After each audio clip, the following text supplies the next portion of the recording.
Everybody, Chef Scott here for Devil's Food Kitchen. Today's video is really important. This is a topic that is near and dear to my heart, and I honestly believe it is the greatest tip I can give any home baker to have instantly better results. And we're talking about the most fundamental step of any recipe. You have to do it no matter what you're making. That is measuring. So here's the deal. At least in the United States, we have been measuring with cups and tablespoons forever. And it's the wrong way to measure. That's just the long and short of it. This is not how you should be measuring. Every high-level professional I've ever known throughout my career has used grams to measure their recipe. The goal of this video is to convince you guys why grams are a better way to go, and to hopefully convince you to get rid of these and buy one of those. So I've been thinking about some of the reasons some of you prefer cups and tablespoons, and I'm hoping to give a counter argument to all of those reasons. I just really want all of you to have better results when you're in your kitchen, and I know that a gram scale is the way to do that. So let's get into it.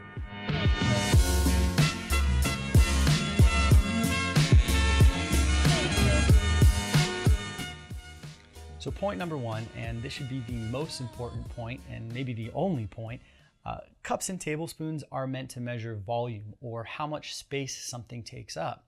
When in a recipe, what we're really concerned with is mass, or how much something weighs. So right off the bat, using the wrong type of measurement is going to give you inaccurate results. It would be like trying to figure out how fast your car can go by using decibels to measure the volume of the engine. It might give you an idea, but it's not nearly as accurate as a speedometer. So the second point, and this goes with point one, is that cups and tablespoons just aren't as accurate as a gram scale. The beauty of a gram scale is the number that is displayed is how much ingredient you have. There's no guesswork, and it's completely consistent. But depending on how I measure in my cups and tablespoons, I might get different results from one recipe to the next. So let's do a quick experiment so I can show you what I mean.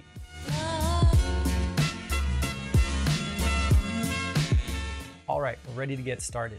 I've turned my scale on, I've placed my measuring bowl onto the scale, and I've zeroed it out, or tared it.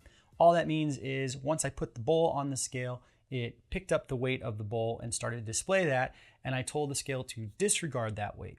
So the measurement that we see will only represent the ingredients in the bowl. So just right off the bat, let's measure using the gram scale. Let's say I want 100 grams of flour. All I have to do is add my flour to the bowl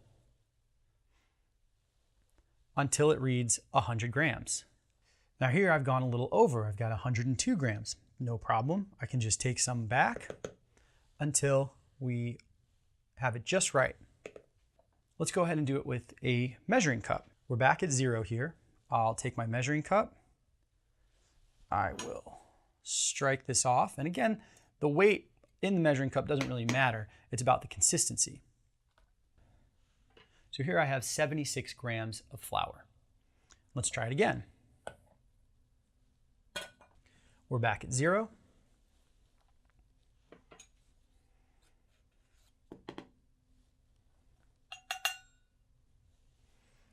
This time, 74.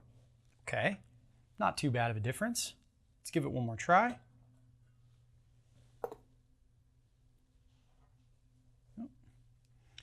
Let's say I'm in a hurry and maybe I don't strike this off quite as nicely. It's still a third of a cup, no big deal. Now we're at 88. So some of you might think, well, 76, 74, 88, those are all pretty close, but they're not really. When you think about it in terms of the percentage of a recipe, 88 versus 76 is a big difference. And then you multiply that by every single ingredient, and all of a sudden your recipe is not quite as accurate as you thought it would be. 9 times out of 10, when I get a question from an amateur or a professional about what went wrong in the recipe, measuring is the answer. So being more accurate is incredibly important to having consistent, great product. Argument 3 in favor of a gram scale is a situation that we have all been in, and that's adjusting the size of a recipe. The beauty of the gram scale is that we're using whole numbers to measure. So if I've got 100 grams of an ingredient in a recipe and I want to double the recipe or cut it in half or adjust it by any percentage, it's really easy to do. Not so much for the cups and tablespoons. Even if you've got a full set of cups, they don't represent all of the possible weights that you could need for a recipe. So if you've got 1/3 of a cup and a tablespoon for an ingredient and you want to cut it into 1/5 of the size or 1/3 of the size, things get complicated really quickly. And it leaves your hands tied in terms of how much of a recipe you can or can't make. Argument 4 in favor of a gram scale is just the ease of use.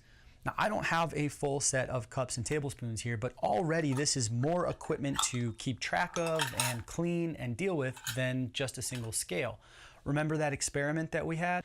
Now this measuring cup is covered in flour, and if I want to use it for liquid or some other ingredient and I don't want any cross-contamination, I have to clean this before I can move forward. I don't have to do that with the gram scale.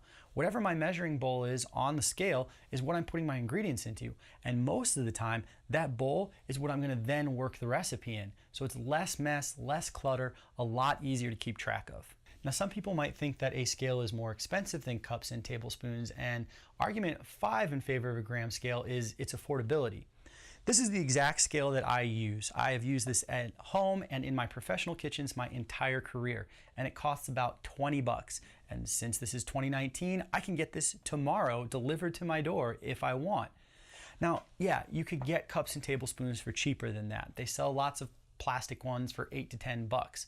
But if you want a decent set and a full set of cups and tablespoons, you're going to pay about the same amount. So in the end, it's not more expensive to have a scale, and it's not cheaper to have cups and tablespoons. Argument 6 in favor of a gram scale, and this is the point that I think a lot of people stick on when they're on the fence about switching over to grams, and that is you've got a lot of recipes and they're already in cups and tablespoons. So how are you supposed to convert? So there are 2 simple ways to start converting your recipes. Number 1, you could try using a conversion website, and I have a link to a really great one in the description below. It's a site that I use all the time if I have to convert from cups to grams or back the other way. And the second way is just to make your recipe with cups and tablespoons and measure out your ingredients in grams as you do it. Let's say you've got your grandma's famous chocolate cake and it's in cups and tablespoons. Well, the next time you make it, measure out that ingredient in a cup, put it on your gram scale to get the gram weight, and just write that down. Better yet, keep it in your computer so that you always have it handy and it's easy to adjust. Okay, I rest my case. Those are all of my arguments in favor of a gram scale. It's cheap, it's easy to use, but most importantly, it's extremely accurate and extremely consistent. I hope I've convinced you to switch over because I know you'll have better results if you do. But if I haven't convinced you, I'd love to hear why not. I'm always open to the debate and discussion, and I've always been a proponent that the best way to do something is the way that's most comfortable to you. So if you want to continue down the cup and tablespoon path, that is your choice. And all of my recipes include those measurements for those of you out there. But I hope the majority of you have been convinced to switch to gram scales to become an instantly better baker. I hope you enjoyed this video. Like, comment, share, subscribe. All of those things help me. And don't forget to turn on notifications so that you never miss a DFK video when it pops. Until next time, I am Chef Scott for Devil's Food Kitchen.